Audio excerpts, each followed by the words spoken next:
Now on Blackland. It's just a part of us that is in our heritage. The heritage belongs to this family, and this property belongs to this family.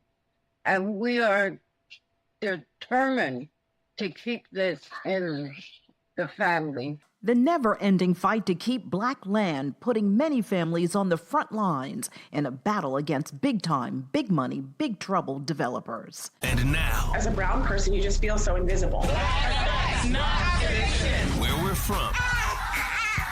Brothers and sisters, I welcome you to this joyful day. We celebrate freedom. Where we are. Get on the ground! I know someone heard something. And where we're going. We the people means all the people. The Black Information Network presents Blackland with your host, Vanessa Tyler.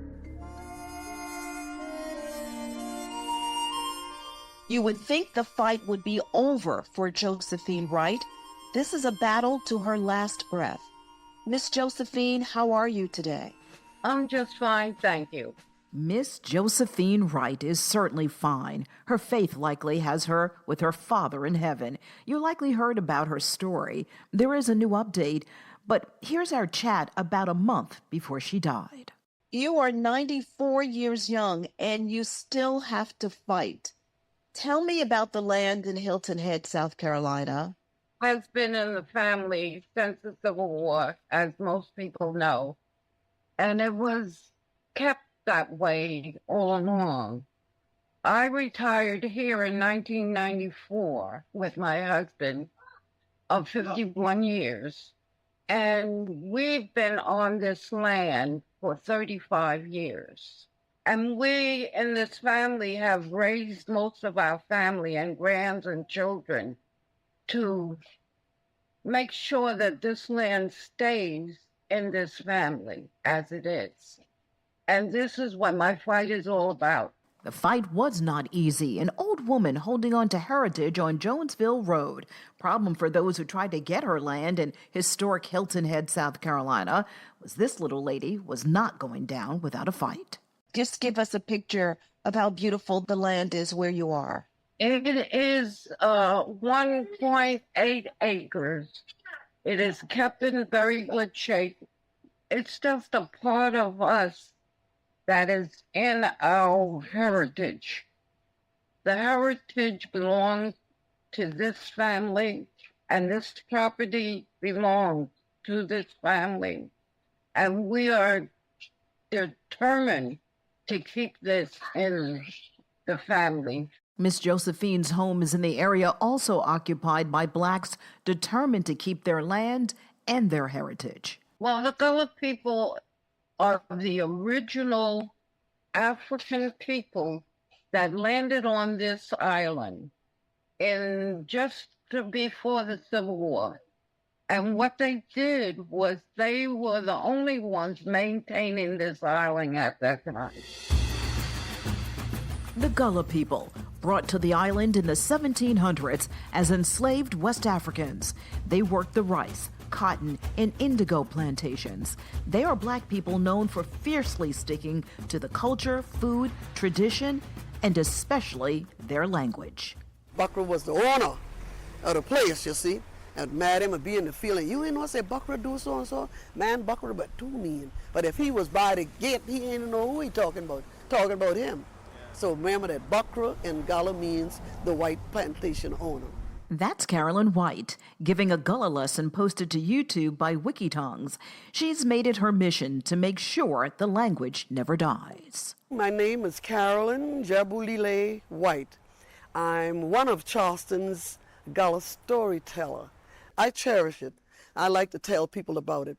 And so far as speaking the Gullah, it doesn't embarrass me not one bit. Because when we get together, you know, my age group, we sit down and talk to one another, and you wouldn't understand a thing we talking about. And thinking about that, the ancestors used to talk about the Buckra. I bet you don't know who the Buckra is. Lord, the Buckra is the plantation owner. That's the word Buckra means plantation owner. But see, when Madam been in the field and talking about the Buckra, he didn't know that it was talking about him. Buckra. So any book you pick up, mostly in Gullah, you'll see that word Buckra in there. So I explained that, because Buckra was the owner of the place, you see.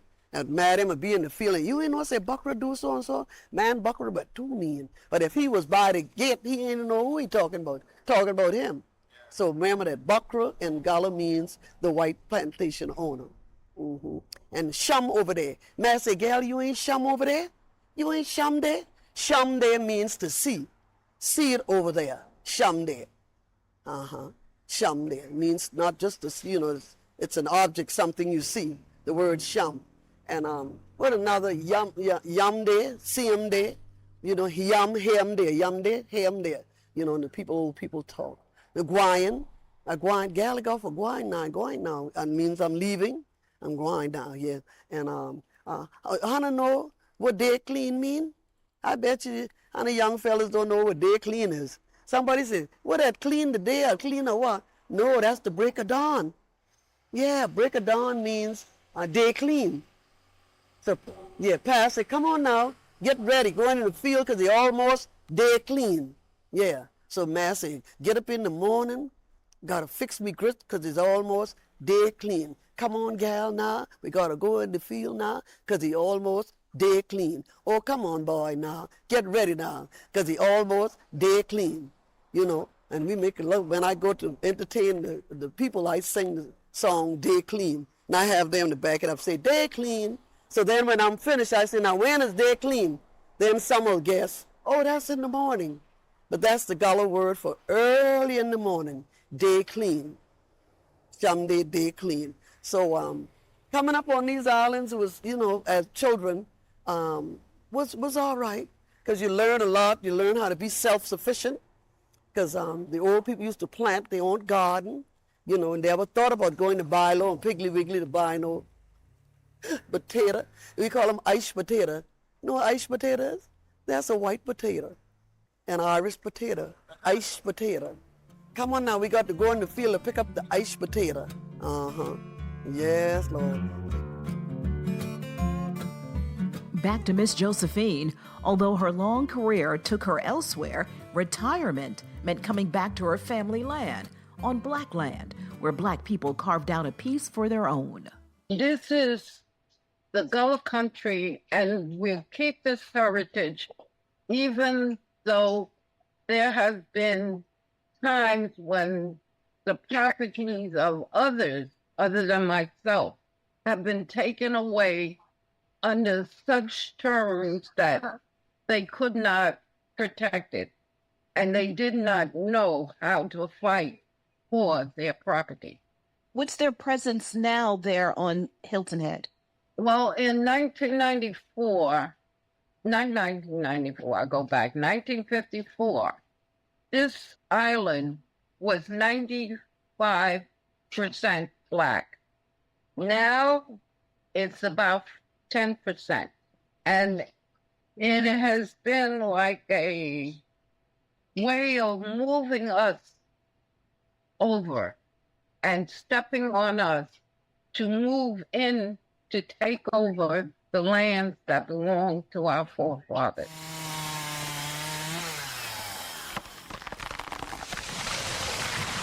When did your battle begin? My battle began about 2 years ago. And what happened was we heard these terrible noises in the back of our house. When we went out, we saw them knocking down trees. It was a forest of trees behind my house, and they were just tearing them down one by one.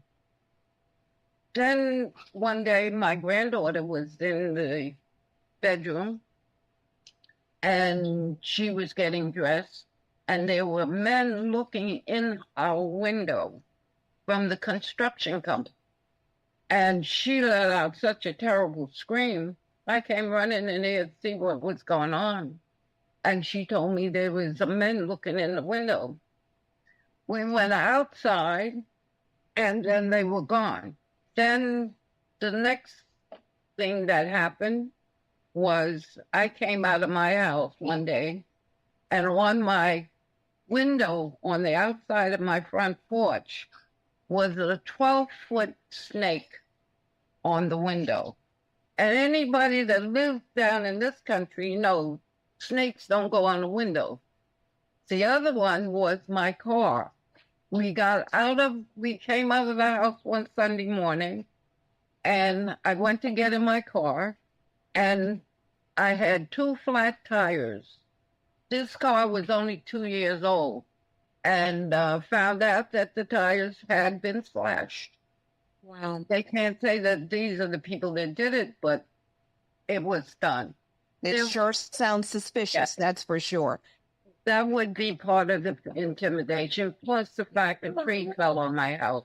And then a tree fell on your house. And the only thing that protected my whole house was a telephone pole that blocked the tree from falling completely on the house. You've not been fighting alone. You have family. You have 7 children, 40 grandchildren, 50 great-grandchildren, and 17 great-great-grandchildren with one on the way. Yes. Wow. With you right now is your granddaughter, Urena Davis. Urena, welcome. Hi, thanks for having us.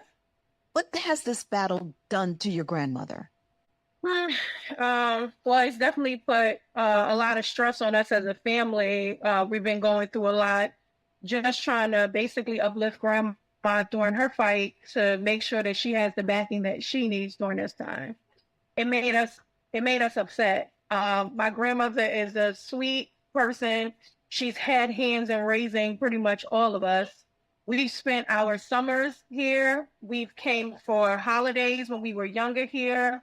Hilton Head is such a beautiful, tranquil place where I just remember running around in the yard, just having a good time as a kid. And I couldn't understand why they were kind of pretty much trying to intimidate my grandmother from a place that she's been.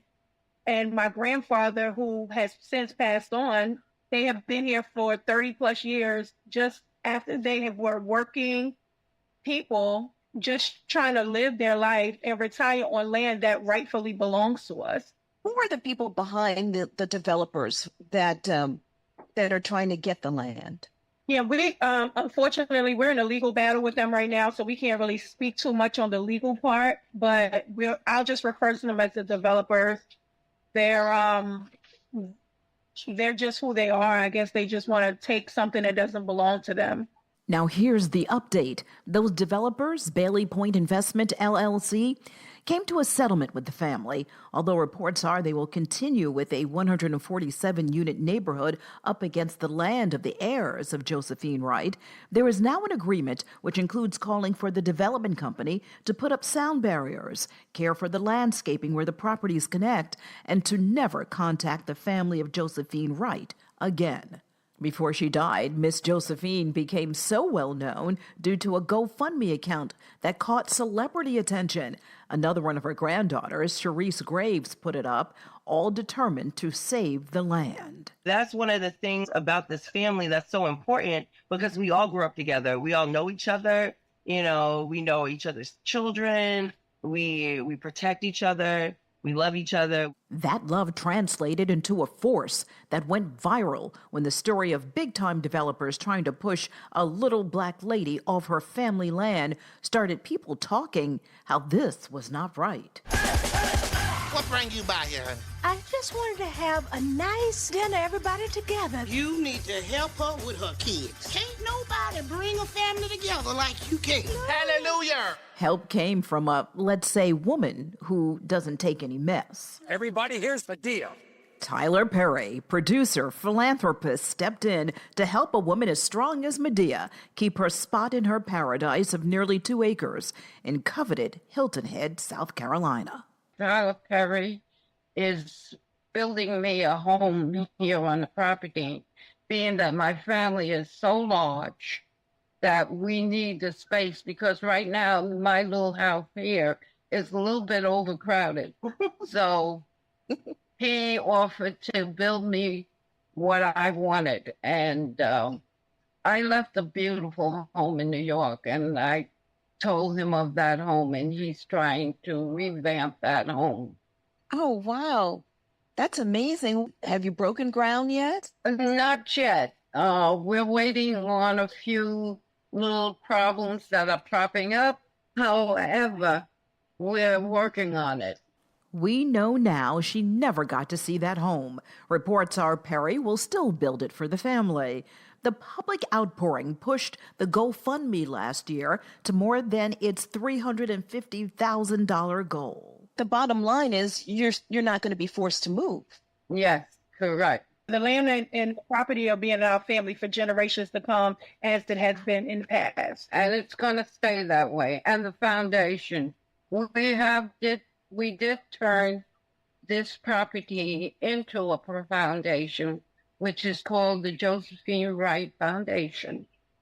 We're going to make that a nonprofit, and we're in the process of dealing with paperwork on that right now. Is this something that would solidify that property in, when you leave and when you pass on? Is that exactly? It'll sanctify this property as being historical, and that's what we want to keep it that way, to make sure that it does not get interfered with what we want to do with this property.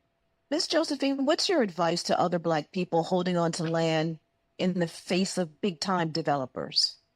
I would say there are other means other than selling your property or giving in to intimidation for you to keep on fighting. It may not be how she thought she'd spend the last years of her life. She did fight until the very end. Just tell them to leave me alone and let me live in peace on my property and enjoy it with my family. I'm Vanessa Tyler. Join me next time on Blackland.